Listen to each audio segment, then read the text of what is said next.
Kraj odlaganja gradbenega materiala in stanja v potoku Laknica si je takoj po prejetju obvestila ogledal vodja ribiške čuvajske službe.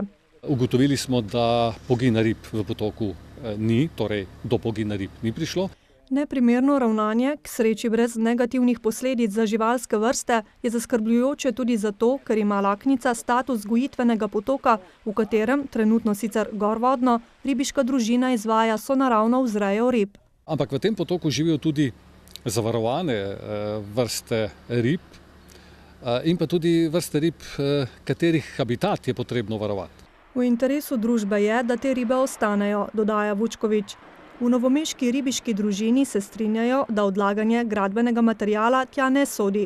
Zato so o onesnaževanju nemudoma seznanili resorni inšpektorat za kmetijstvo, gozdarstvo, lovstvo in ribištvo.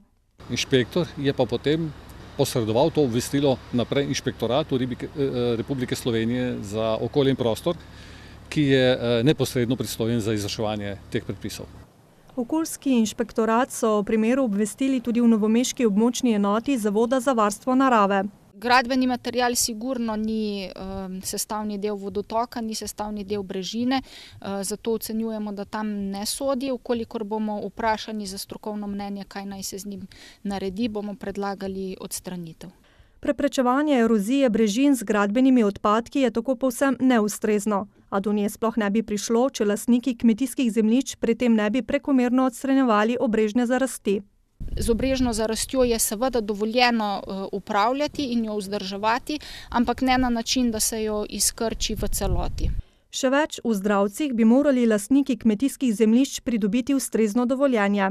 Brežine ob sami Radoli in ob Laknici so opredeljene kot območje Nature 2000. Skladno z zakonodajo je potrebno pri pristojni upravni enoti pridobiti dovoljenje za poseg v naravo, kar se tiče vzdrževanja obrežne zarasti.